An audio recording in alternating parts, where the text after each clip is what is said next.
everybody, thanks for joining me. My name's David and this is my channel. Today we're going to talk about fear, which we all know really, really well. So I'm going to entitle this after a wonderful book. Actually, it's the first book I ever read in the start of my journey, which is Love is Letting Go of Fear. And I believe it's by Gerald Trepowski, if you wanted to take a look. It's a small book, kind of older, but really wonderful material.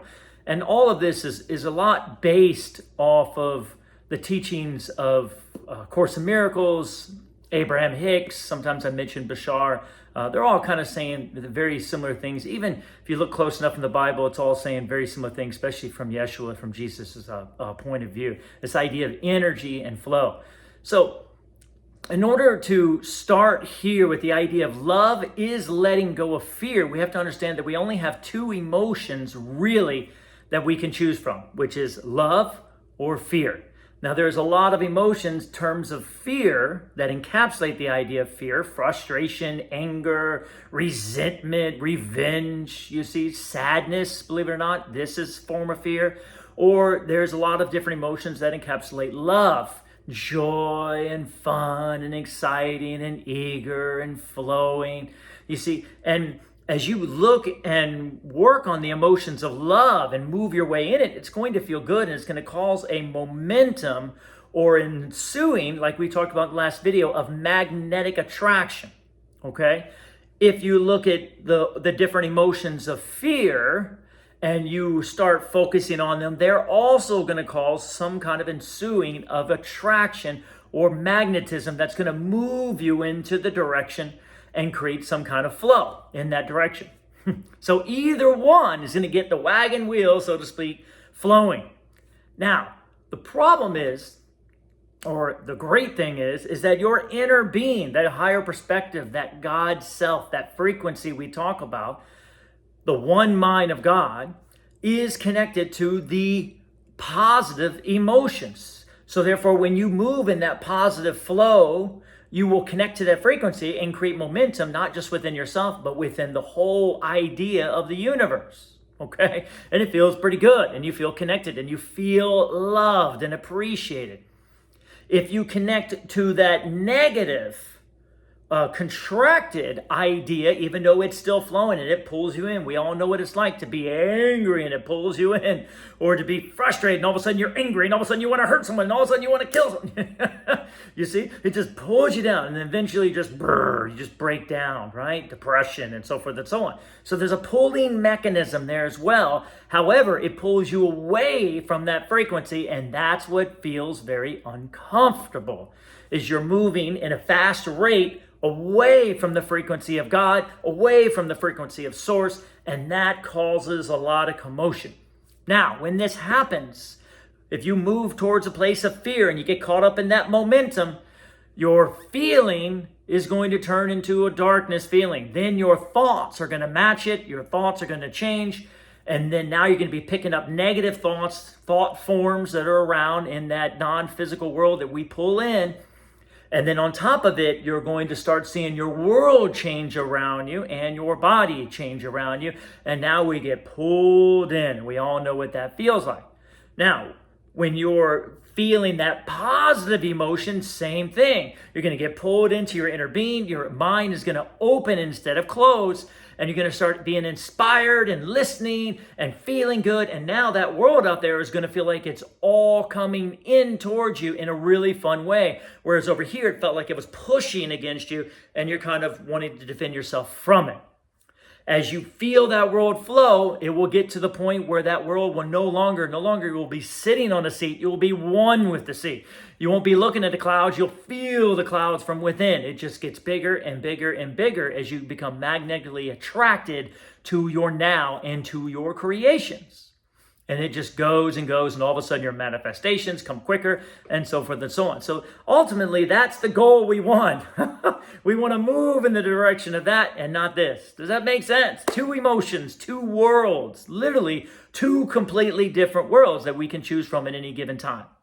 Now, only one of them is real. And that's the most important thing. As Yeshua says, only love is real. Now, what does that mean? That means that this world here, that negative world, slows energy down and slows it and slows it and slows it. Now, We all know that after a while, when you get so frustrated, so angry, and so fearful or so anxious, you have nowhere to go. So you only go back up. This is why it is not real. There's nowhere to go with it. You can only go down so far, and then eventually it will release. So now, because of that, all negative emotion is in a state of release. Okay? Pain, suffering, this is a state of release. Negative, anything negative, mind activity, it's a state of release. That's why it's so erratic. It feels like it just wants to get out of us. It wants to release. Does that make sense? The more you understand it's in a state of release, the more, one, you can just let it release. It's releasing. It's got to go back. So now, no matter what we go through, when we get into those darker places, you know now that it's always going to take you back to good, back to love, back to joy. There is nothing else. There's only love.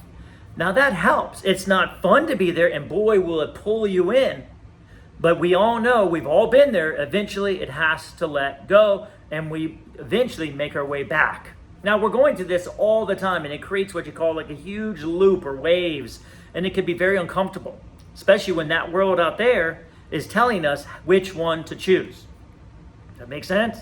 This, well, I'll choose this over here. Nope, that, I'll choose this over here. But we're choosing in between those two worlds all the time. Now, we've been told so much that our body and our life tells us how to feel. We've actually kind of trained ourselves to believe that. If I'm doing something fun, I feel fun. If I'm doing something scary, I feel scary. If someone's coming at me, I feel fearful. You see, and so forth and so on. So there's this idea, if I'm in pain, I should feel fearful and afraid and upset and frustrated. So we've been told how to feel, but this is not true. The ultimate goal is to understand that you get to choose between these two, and not to mention, remember, this one's not real. This one's always going to release to here. So why not move in this direction only, you see? And you get to choose it regardless of our life and our situations and our circumstances. This leads us to what Bashar says, Abraham Hicks says, this idea of the only thing that matters is how you feel. Nothing matters as far as circumstances, situations, or past mistakes. Nothing matters except how you feel right now, right now, right now. And you get to choose to move in this direction and build momentum regardless of past, regardless of what you think you've done, regardless of guilt, regardless of what other people have done, regardless of all of it. We get to decide how we feel no matter what. And that's the greatest decision in the world. Once we understand we have these two choices, now we get to decide which one. If you decide this one, you're going to pull away from your inner being. You're going to close the door to your inspiration. You're going to feel darkness. Your body is going to start not feeling good. And if you close it enough and close it enough and close it enough, that world's going to feel like it's against you, and so forth and so on. And that leads to dis-ease, which is disease, and eventually this idea of lack and loss and even death, which of course is just a release. Guess what? Back to here. You see, there's no real death, simply because as close as we can get and as closed down as we can get from the time that we finally do lose the body and that body mind, you go right back into your light, right back into who you are. There is no darkness. There's only light. And that's really important. And if you don't believe me, go read some of the near-death experiences. There's tons of them, and they talk about how it's just blissful and great and wonderful and amazing, and everything's connected. Do you see? It just, or the meditation, when you get really dark thoughts, and all of a sudden you go into a place of meditation, and the thoughts let go, and all of a sudden you move back. See, there is nothing here. It's got to release back to here. And that's the trick. That's our salvation. That's our answer, is to understand that we can choose this, but it will always go back to here. Now, why is that important? Because that mind, when we get here, makes our future very fearful, doesn't it? Pain in the body. Oh, what if it turns into this? If something's not working in your job, oh, what if I get fired? Or what if no one happens? Or what if the business fails? Or what if money doesn't come? Or what if I lose this and this and this? Do you see? It keeps it going and going and going, and it talks us into a fearful future, which is absolutely impossible because it doesn't take in consideration that it has to go back here. Does that make sense? It's like anxiety. We're anxious one minute, oh, it talks us into it, and then the next minute it turns into excitement. You see, these energies are always moving back and forth, but the clear idea, the beauty of all this, the wonderful of all this, is knowing that as dark and down and down and down as you get, you have to eventually go back here. You can hold yourself there for quite a bit of time, but you will always end up back. And that's what salvation is. That mind tries to tell you that's not true. This is different than this. It tells you this is real, death is real, loss is real, lack is real. You see, you can deteriorate and all these different things that have all they do is buying your energy down more and more. And then it tells you can hate people and you can see people as guilty, and now it reflects out into the world. I hate my creations, I hate this, da, da, da, da, and it just goes and goes and goes until it just binds your energy up so much that there's nowhere to go, and there's so much fear in you and so much attack and defense, which is all the same thing, that you feel like you have nowhere to go. You see? And then sometimes it can push us into such a place that we literally let go of this body in order to feel better, right? So there's only light, there's only love, but we can find a lot of time in this place. But this is the key. That mind tells you there is no other place. And that's what we have to understand. Once we understand that this has to release into this has to release in this. It's almost like if we can remember all our past lives, so to speak, we would know, wow, I went into this direction, I found myself, I disembodied, and now I'm back. And wow, I remember I went here and I came back, and I went here and I came back. Could you imagine that idea? Where would your guilt be? You see? You would say, well, I've been there before. I know it's not. All is well. Everything is good. Do you see? Because there is no loss, there is no lack, there is no death, there is no problem, there is no guilt, there is no pain. You see, it all releases back to love, back to light. There's no darkness. There's no darkness switch. You see, there's only light switch. There's only light. There's no darkness. So that idea of darkness has to release back to light, has to release back to light. That creates a circle. Does that make sense? It has to release. It has to release. And that's that understanding of the yin and yang energies. They move together to create one flow, because we want to use this idea of darkness in order to bring us back to the light. We all kind of doing that in our own way. But the more that we understand this has to release to here, they have to go back to here, then we don't have to go in this direction anymore. And when we do get stuck, say to yourself, this is not true. My mind is giving me a fearful future that I know is not real. It's not real. Everything succeeds. Everything works out. All is well. Everything's going well. The body is healthy. I am wonderful. You see? And the more we understand that, we let go of that fearful future that is put in front of our minds just simply because our vibration is down, and that mind is now, those thoughts are turned into separate thoughts, separation. We're bringing them in and we're believing them, but they're not true. We get to choose. Even during the toughest times, we get to choose which one we believe.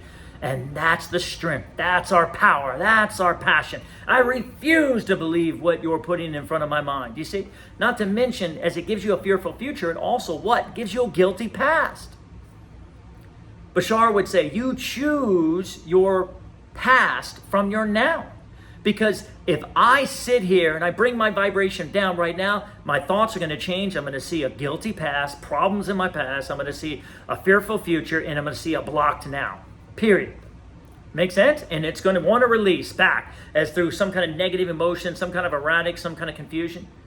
But right now, if I change to a higher vibration, I'm going to see a beautiful past. I'm going to see a flowing past. You see? I'm going to see a wonderful future that's flowing, and they're all right now. Everything connects. Everything flows right now. And now I'm happy, I'm joyful, and flowing. Can you see how I just created from this moment my own future and past in both situations? This is what we have to kind of debunk. That way when we get in this place, we don't believe it. There's no fearful future and there's no guilty past. Everything is now, everything is now, everything is innocent, and we get to decide which one to go to. Isn't that nice? And remember, that idea of attack, if you're judging someone, then you are fearful of them. So we have to start understanding what fear means. It means judgment, it means anger, it means frustration. Some people get so fearful, they get so angry, they start tearing things up and causing a lot of havoc out there. We've seen that before. You see, that's fear, that's fear, that's fear. If you focus on that and you move in the direction of them, you're going to bring that into your experience, and now you're going to experience it. This is why we let them go. That whole world over there of fear, when you move here, will transform. You won't even see it. That's the beauty of it. That world goes, this world comes in, and it all happens now. It's all about how we feel. It's all about the choices we make between love and fear, and recognizing right here, right now, that fear is not real. It has to always move back to love. There's only love. Only love is real. And the more we focus on it, the more we move in it on purpose, the more we try to get that momentum ensuing, you realize you can't do one and the other at the same time. You let this one go, you move in its direction. When we get stuck here, that's okay. Remember, this is the only thing is real. Let it go, let it go. Slowly move your way back. Move your way back by recognizing this cannot be real. Anytime the mind shows you a fearful future, debunk it. Let it go. No way. This can't be real. My future is wonderful. It's amazing. Everything's flowing in. Everything is good. Anytime it shows you a past of guilt, stop and say, I'm remembering this incorrectly. There's no guilt in my past. My past is done. Anything I think I did to someone, that's them. They have to find a way to forgive that. I forgive myself. I forgive everything I've ever done, and now I'm going to move forward with peace, joy, and freedom. Take this with you guys. Thank you so much for joining in. Like I said, I am offering one-on-one sessions. If you're interested and you want to speak, you can email me at thewayofkungfu75@gmail.com. Keep the comments going. If you like this video, hit the like button and make sure to subscribe. And as always, my unconditional love and appreciation.